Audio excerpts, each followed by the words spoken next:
Introduce yourself again. Okay. Hello, my name is Raymond MacLeish. I'm the program coordinator at the Office of Continuing and Professional Studies at the City College of New York. And this event and this entire tech initiative that we are partnering with Silicon Harlem with is an attempt and an understanding that the world is now moving toward a more advanced, technologically sound and innovative society. The courses that we're offering in the beginning of this initiative are coding courses, both in node.js, Ruby on the Rail, and Python. We also have classes in C++, and we also have a beginner class in Java, Bootstrap, and Twitter Bootstrap as well. So we are covering the complete gambit of technology, the complete gambit of computer coding, and understanding the computer and the innovations that come down the pike. And all you need to do is look up www.ccny.edu/CPS to find out more about the programs that we offer. You can find us also on Twitter at CCNYCPS, and you can always give us a call at 212-650-7312. These courses are running starting next week throughout the summer, and they will cycle continuously throughout the year. They're not consecutive, so you can begin at any point. If you miss the first one, you can catch it on the way back. We've been working on this for some time. We want to make sure we're doing it right. We want to make sure we're doing it in a way that will be beneficial. We are not haphazard in anything that we try to do when it comes to Silicon Harlem. And I know that sometimes could be frustrating because we are deliberate about what we do, because we want to make sure, again, that we're always delivering value.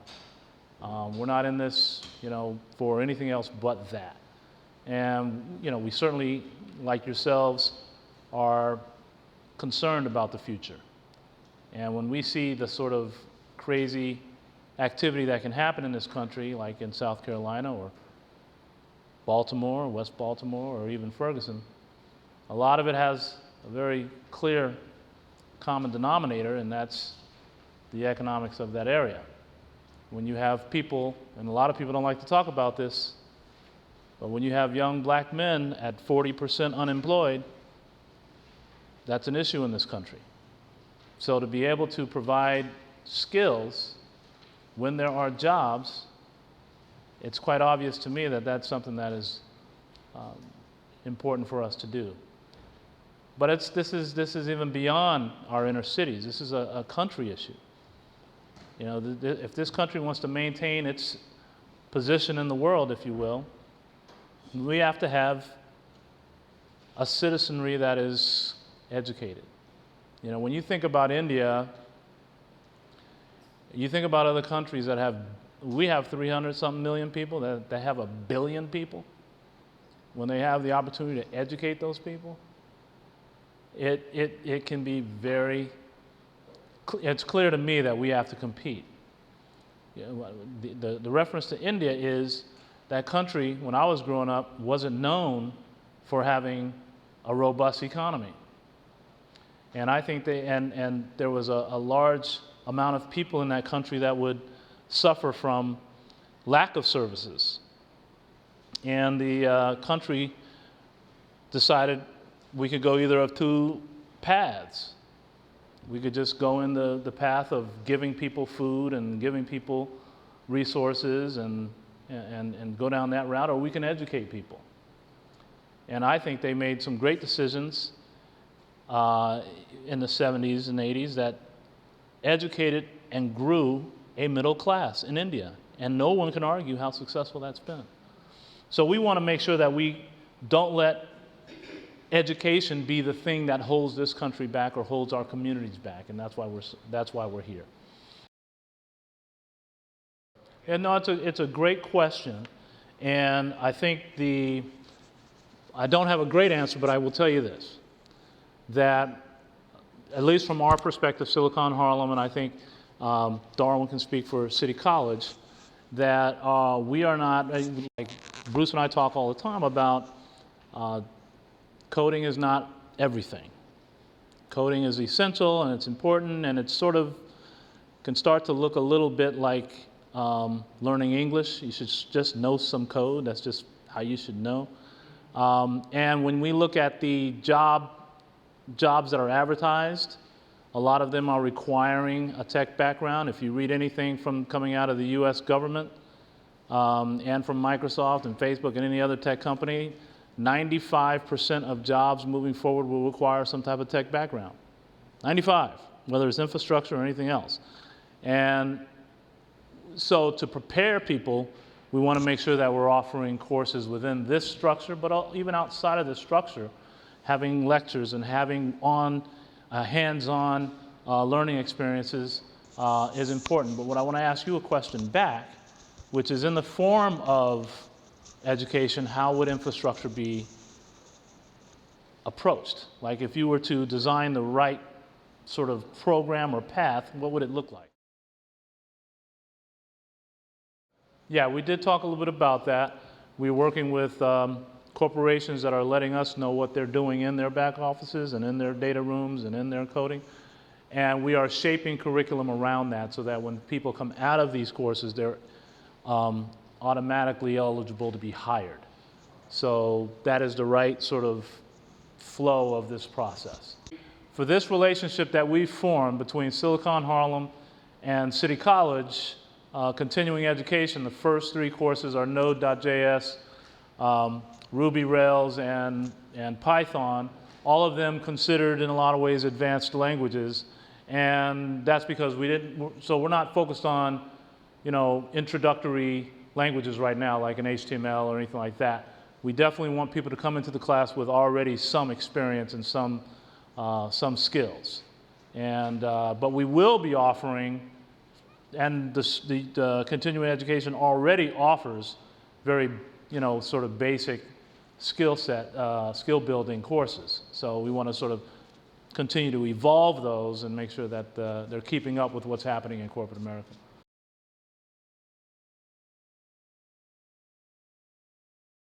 There's nothing that's restricted. So on a course-by-course basis, on a class-by-class basis, having that sort of interaction, I think, would be healthy for what we're trying to do. So there's no limitations, and I appreciate that suggestion.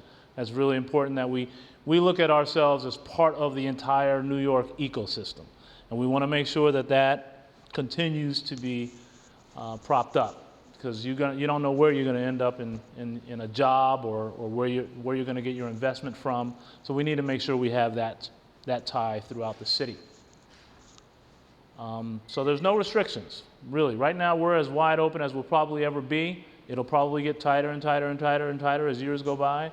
But you guys are the inaugural sort of class of figuring out how do we sort of throw this ship into the water and let it go. So we want to, I said ship with a P, all right? So I want to make sure I'm clear about that. But you guys are, in fact, on this maiden voyage.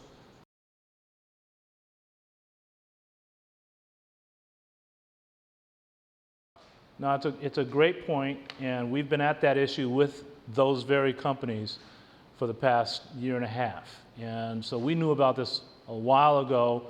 We were the ones that sort of helped write Jesse Jackson's talking points. We did all of that, which he started making some progress in Silicon Valley. Intel has committed $300 million to bolster their diversity. Google has put up a whole bunch of money for HBCUs and all this other stuff. So what we started hearing a lot in Silicon Valley was the typical answer, well, we can't find people, right? That was the typical answer. And then the second one was, we don't find people with enough computer science and engineering backgrounds.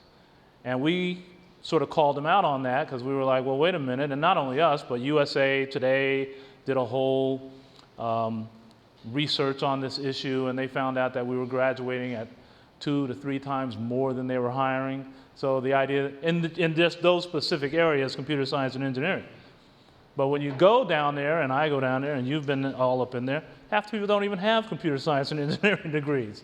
So some of that was a little bit of a stretch. So what we wanted to say is, it's a bigger issue when it comes to hiring practices. But one issue we will absolutely take off the table is education.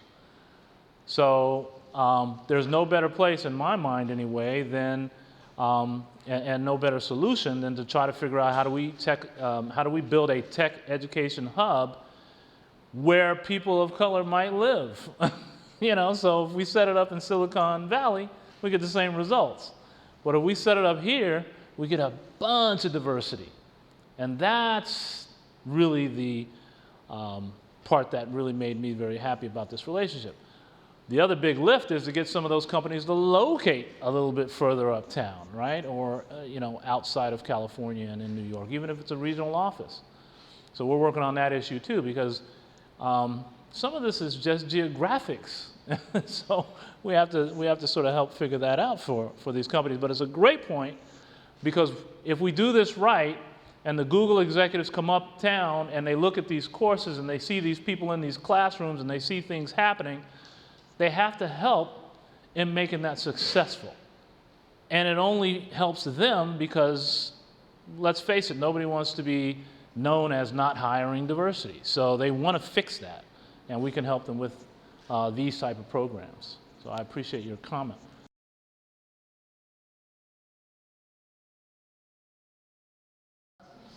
Well, not only emphasize, we'll be doing a series around that topic.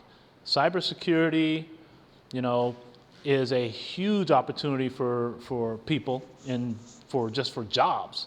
So learning that skill is something that's very important. But this is why we have these type of sessions, to hear, you know, sort of what you want our curriculum to sort of spread out to. But cybersecurity, if you go down to DC and you talk to any of these Congress people or people who are running things, they say that's their #1 priority. And there's no bigger threat to the country than a cyber attack. Even, you know, people, you know, no one's coming over here with a rifle anymore. You know, people are coming here they're going straight through the computer to get you. And that is scary when you think about it. So we need more people, and you can never solve it. You just can try to outrun it, you know, outsmart it. Because as soon as you fix it, someone's trying to figure out another way to hack you. So, so this is a sort of a guaranteed job. They need more people. Same thing with data scientists. There's more of a need for that than anything else, because data scientists is almost a direct hit on your revenue. A data scientist can help you build your revenue. I'll talk about that more later, but we want to shape courses that will drive people into jobs. And if you go and look at just government jobs, cybersecurity, there's a ton of them. All around the country, every city, every state, all need help with cybersecurity.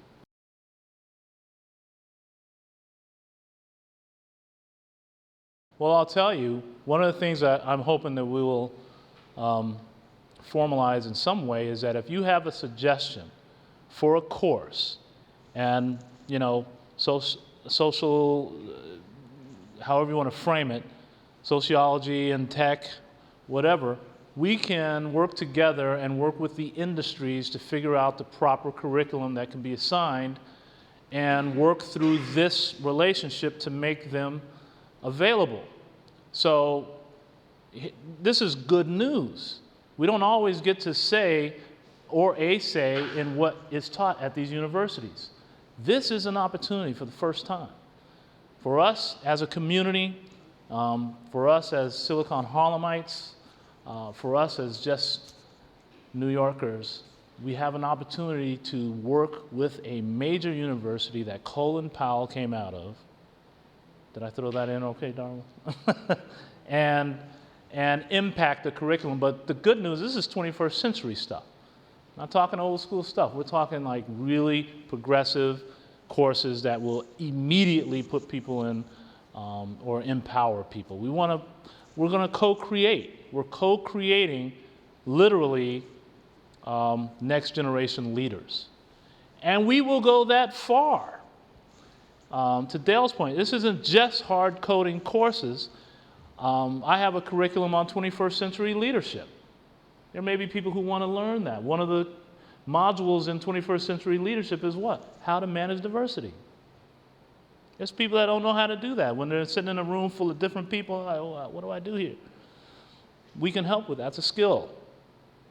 So that's how far we want to reach with this. We want to be able to say, yes, you need these great skills that can get you a tech job right now, but also within this 21st century movement and of innovation, we've got to make sure people are up to speed. So that's our job. And you have influence on that. I want to hear, not just tonight, but ongoing, and we're going to set up a platform for you to be able to say, this is a course I would like to recommend, and you may even want to teach it.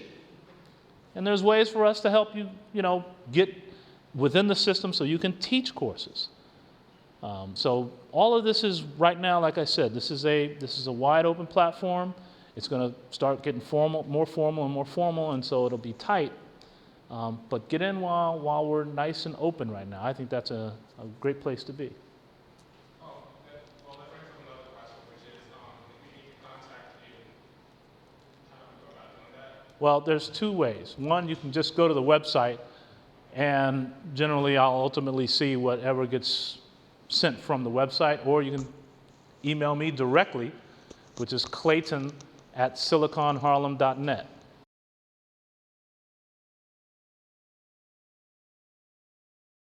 Again, right now we've only introduced 3 courses, but the goal is to have a comprehensive suite of courses that anyone can take, right? So when you look at the 21st century companies, a Facebook, a Instagram, any of these companies, Google's, Twitter's, they're all like really big, huge, multi-billion-dollar companies. And one thing in common, they do very little content. If you don't think about it, they have very little content. So what is that they do? What they do, they're advertising companies, right? They're data companies. We do all the content for them. We put up the post, we make the likes, we do all the stuff, we make all the content. They just provide a nice platform for us. I'm saying this to say this. We want to be able to we want to be makers and not necessarily just consumers, right? So we want to be able to have a wide spread of courses that go from coding to design to project management to conceptualization to monetization. We want to have courses that will align with all of that. And for those who have been in the business knows that there are skills in each one of these roles. Just to take your example, you said you got to a WordPress platform, and it seemed cool, and you were able to sort of basically do stuff, but if you really wanted to customize it, it became a little bit more of a challenge. How do I actually make that smaller or bigger or whatever the case may be? Well, the good news is you were able to get on a platform, okay? You used it more than just a blog. You used it as your website. The interesting news is there's like multi-millions of people that know WordPress. Maybe not all that great, but some of them are really good at it. Some of them in this room, actually.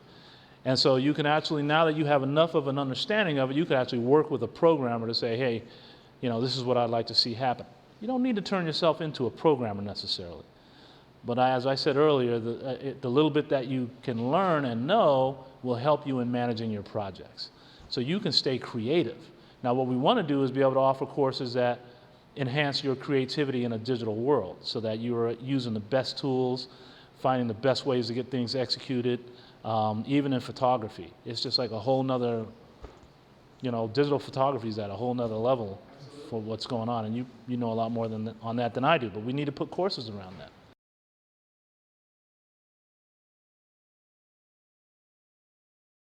Well, there's lots of courses even right now through continuing education on just some of those basic things. And then if you do get the bug, you can start to go to these more advanced courses and see what all you may want to offer your clients.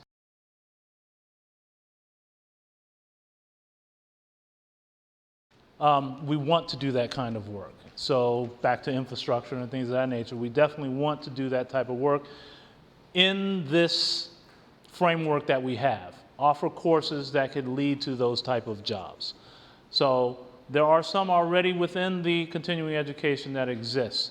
We want to augment that. We want to build more on top of that. One person can't design every single curriculum, so this is a crowdsourcing, if you will, way of developing this suite of courses. As far as I'm concerned, the more the merrier. I want to, when we say a tech education hub, it's got to really stand up to that name. So that when somebody comes up here and says, hey, you know, I've heard about this tech education hub, we're not saying, well, we don't have this, we don't have that. We want to be able to make sure that we're fulfilling the needs of our community. Other questions or suggestions or even classes?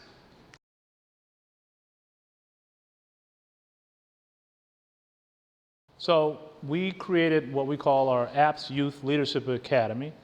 It has been a partnership with the Caribbean Cultural Center. And the idea is to emphasize STEM to young people that live or work in Harlem was our original strategy. We've sort of opened it up since then.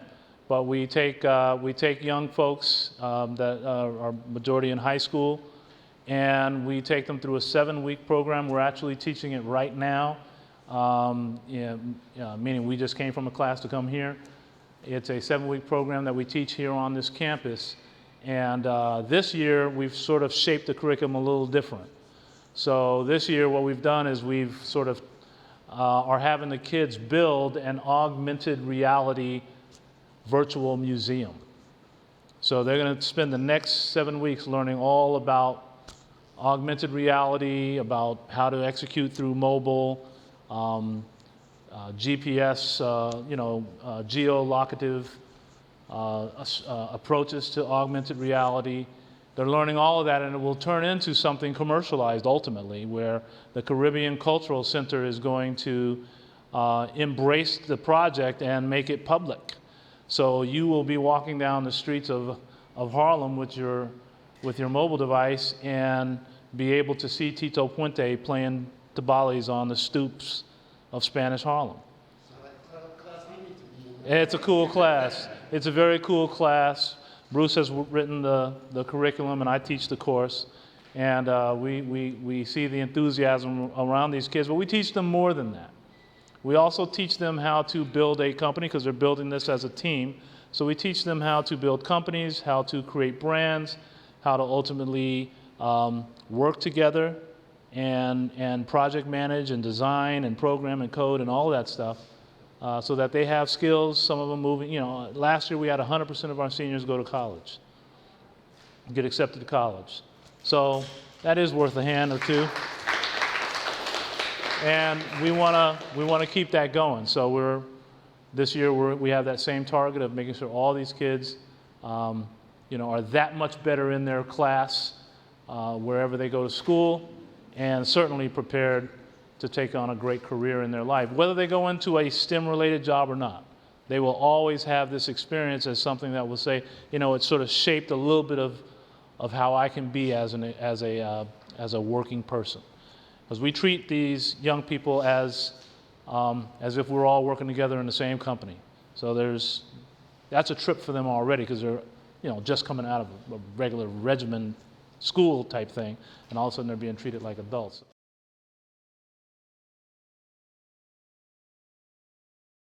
Yes, so I'm glad you brought that up. For those of you who haven't seen some of the notifications, we have created a great partnership with the Greater Harlem Chamber of Commerce, which is the producers of Harlem Week, which is really Harlem Month.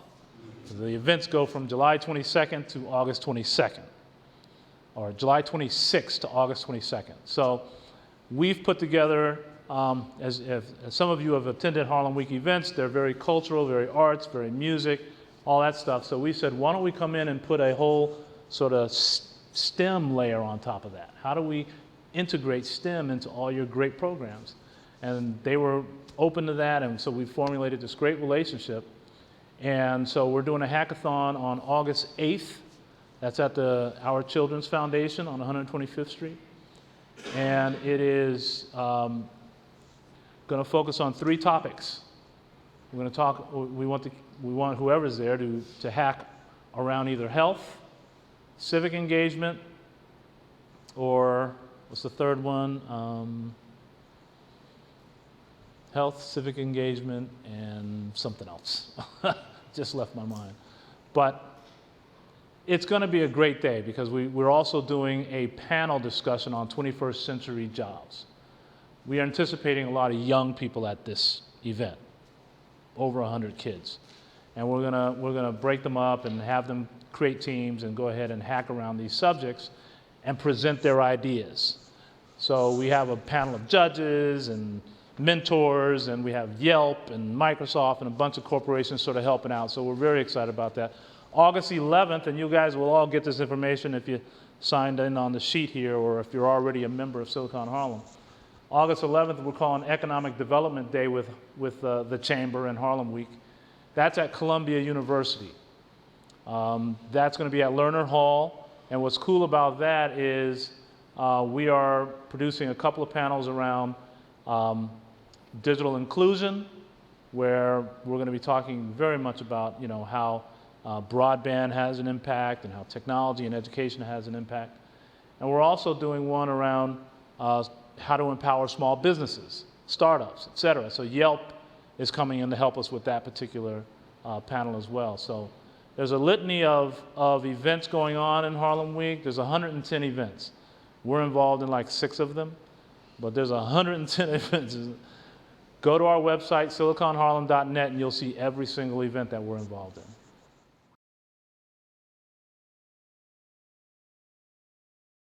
Oh, we're already joined at the hip with HBA. We worked with them with their Code Squad this past summer.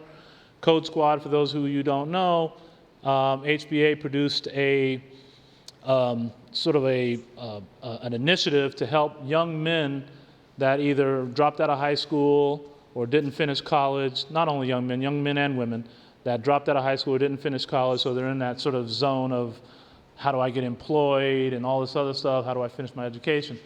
And they created a curriculum that took them through coding and some of these other skills so that they could come out of that and find jobs. We have very much informed them about this event and about this relationship, so we want them to be involved in this as well so that they can direct people in the community here.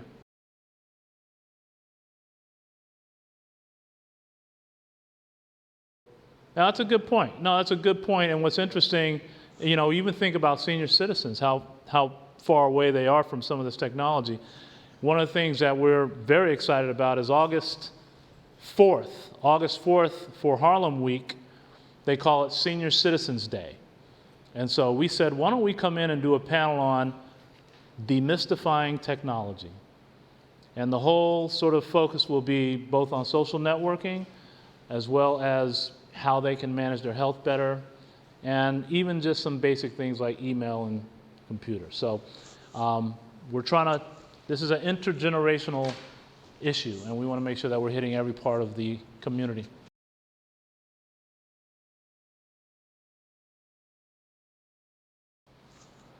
The whole thing starts July 26th. That's at Grant's Tomb, the famous Grant's Tomb.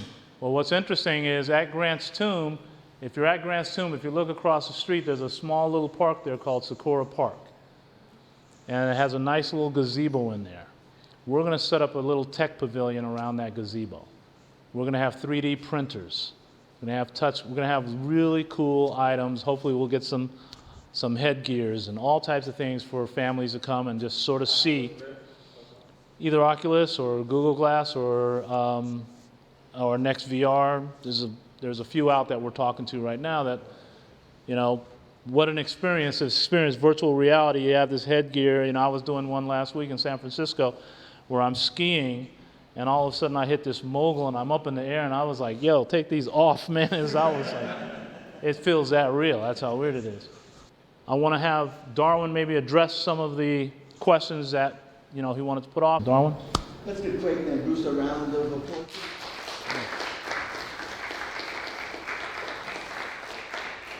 I want to set a little bit of a political context for the work that we're doing, right?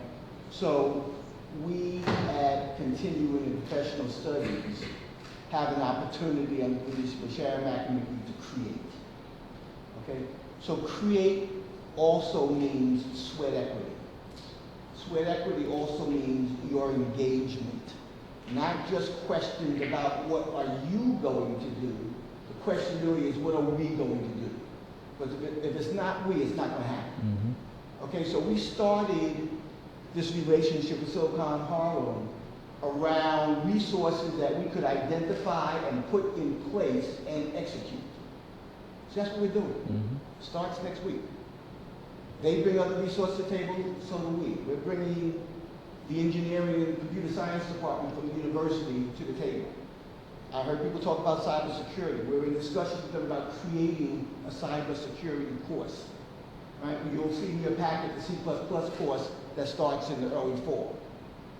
We are looking at creating a robotics course with the School of Engineering and the Computer Science Department, particularly to draw young people in.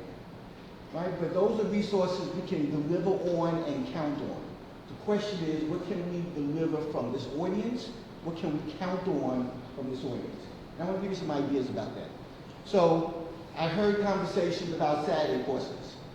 We operate 6 days a week. We are not here on Sunday. Don't look for us on Sunday. You will not find us on Sunday. But between 8:30 in the morning and 9 o'clock at night, we're here. We're offering all kinds of courses that lead people to employment. That's 85% of what we do. We get our catalog, 15% is fun stuff. It might be some meditation, might be some yoga, might be a dance class, might be producing for Broadway, some fun stuff. But most everything else leads to work, because that's our commitment here in this office. So when you talk about computer courses and certification and industry leaders, we want the brand, we want the imprimatur of those industry leaders, so that when we design a course, it's with them in mind. We're bringing our audience, our creativity, but we're bringing the imprimatur of that brand so people can go to work for that brand. All right, so that's what we're trying to do in everything that we're doing here with Silicon Harlem, as well as the other computer courses. I heard about the beginning computer courses for the elders, and I'm one of those too. Clayton and Raymond were here trying to set up something. I said, look, I'm the third wheel. I got the resources in the room to get it done. I'm out because I don't have a clue about what, why, anything. We have basic computer courses for adults, right? We have a class on Saturday that probably the youngest person in that class is 55 years old. And people are learning how to send pictures to their grandkids, how to communicate with their grandkids, how to collect their family recipes, and all that kind of stuff, because it all gets you there, right? So we have that. I also want to talk about something else that we have that's not directly related, but it is related. We have 2 contracts with New York City Housing Authority. We are in 12 housing developments around the city of New York, in every borough. We're in Staten Island, we're in the Bronx, we're in Brooklyn, Queens, we're here in Harlem, right? But in those courses, we want to be able to teach, and we're contracted to teach basic computers to the residents of the housing authority. So those of you who are teachers, those of you who have the intelligence to teach that, we want to talk to you. There are job opportunities in the here and now. They're starting in the fall, right? Early September, 2 months from now, right? So that's part 1. Part 2, we're combining for the resident leaders of NYCHA, and this is a pilot project, a combination of computing skills and leadership. When I'm not here at City College, I teach leadership and change management at Baruch, at Hunter. I've taught it at Columbia, but other places too, but no, that's not what that's about. But we've designed a course that combines leadership skills and computing skills for the resident leaders of NYCHA in New York City. Now, just step back a minute. NYCHA, New York City Housing Authority. If the residents of NYCHA were a city, they would be the 17th largest city in the United States, right behind Phoenix, Arizona. There's over 660,000 people living in housing developments in New York City. All right, we want to reach them, and not just reach them in a theoretical sense, but in a practical, deliverable, can I get a job from this kind of sense? Right, so I need you to think about what your role might be in any of the stuff that you're hearing. You have ideas for courses? We design and implement courses based on feedback we get from folks all the time. So just don't be a passive suggester of ideas. Be a participant in implementing the ideas. That's the challenge here at Silicon Harlem. This is not talking head stuff. That's right. We can talk and we can live and have a nice time. I prefer my conversations be at a bar where I know nothing else is going to happen. We're just going to drink and have a good time, end the story. That's not this. Okay, so we need your engagement in the delivery of this. You want to talk about youth? There are youth programs. Greater Harlem Chamber of Commerce is doing youth programs. HBA is doing youth programs. We're going to be doing a youth program. You want to talk about seniors? We're doing that. But be engaged in the delivery of the solution. Okay? So I think I've answered 80% of the question. Let me just be sure that I'm getting the other 20%. We love certification courses. So we want to be able to have these courses we're designing certified imprimatur of someone else. I heard someone talk about project management. We're initiating something. We recently joined the Project Management Institute, and we joined the International Association of Six Sigma certifying bodies, because we're offering a project management course that we're in the midst of designing right now. The idea, and it's going to be heavy IT, the idea is that these are courses and credentials that people can get and get a job at in a couple of months. You don't need a bunch of initials behind your name. You don't need a 4-year degree or a 6-year degree. We have to look at who we are and what we can deliver for our customer base. All right, so we're doing the project management piece, and we paid our dues, and I just found, I was at a wedding, no joke, I was at a wedding, talked to an old colleague I hadn't seen in about 5 years. She is a certified PM instructor. I sent her an email Sunday night, and I met with her on Monday. So we're delivering stuff. So that's one of the other issues I heard as when the question came up. Agile methodology, cybersecurity, relationships with CUNY and SUNY. I don't think we are ready right now to engage in a relationship with CUNY, the 18 divisions, etc., of the City University of New York, or SUNY. We have some things to solidify first. CPS is a revenue-generating department, right? If we're not generating it, it doesn't exist, right? So we need to have some stable footing. We need to have some successes that by the time we go to others and ask for their engagement, they're not trying to change what we're doing, they're trying to add to what we're doing. All right, so we're not, Dallas, we're not ready for CUNY and SUNY just yet. Clayton, anything I missed that you wanted to No, I think emphasize, you made a great presentation and answered all the questions. A lot of jokes behind that. Anyway, Bruce, go ahead. Leaving anything out? Oh, and Clayton's my husband.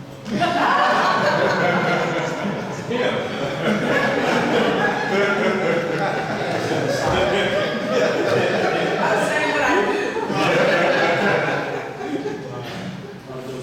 Anyway, Bruce, go ahead. So good evening. Well, I'm Bruce Lincoln. I'm the co-founder of Silicon Harlem with Clayton Banks. And it's great that you're all here this evening. As he said, we're in our second summer of the Absolute Leadership Academy, where we're training young people to, in 7 weeks, through an immersive curriculum to build tech companies, to be up to date as far as the new technologies as it's applied to smartphones and software development. And this year with a particular focus on augmented reality, which for people who are visual makes a tremendous amount of sense. It's where you overlay digital content over the real world. So think about that from a photography perspective. And it's an emerging technology that is a part of this idea of the Internet of Things, where there's a ubiquitous internet, where as we interact with ourselves, with nature, with the physical environment, there's also a virtual environment that is there, and you will tie into that through your smartphones. So it's where the technology is going, and we want to have our young people involved in that, and we come at that from a STEM standpoint. What you're seeing here tonight is began February of 2014 in a meeting with Dr. Witherspoon has grown into this ongoing relationship with Silicon Harlem. We're focused on instantiating ourselves into what's happening here in the city. And from an educational standpoint, that has to do with being a part of City College. One, it's in Harlem, and it has state-of-the-art resources that equal, if not exceed, Columbia University. And I'll give you one example that you may not know about. The southern half of this campus is like Silicon Valley. They have a $350 million advanced photonics research center. And when you walk into it, you feel as if you're in Silicon Valley. They have state-of-the-art clean rooms that are so sophisticated, Columbia's already renting them out. So what we're in the process of being a part of is, as much as they talk about Cornell Tech, between Manhattanville and City College, there will be more square footage devoted to science, technology, research, and development than anywhere else in the city of New York. So it's incumbent upon us to think about how we tie into all of that. And it doesn't exclude us because we have humanities skills. The humanities skills are actually very important, so that it's important for us to have these technical skills. But the entry point is now through continuing ed professional studies, so that we're a part of what's happening in the city, which goes back to Bloomberg, which is you have people who are losing their jobs because of technology. They're no longer in publishing, no longer in education. So there has to be a technology skill set. That was done through co-working space that were built downtown. We've now started to grow those co-working spaces here in New York, and now it's expanded into this relationship. So you're a part of this. It's participatory. It's about rapid development skills tied into the emerging tech sector.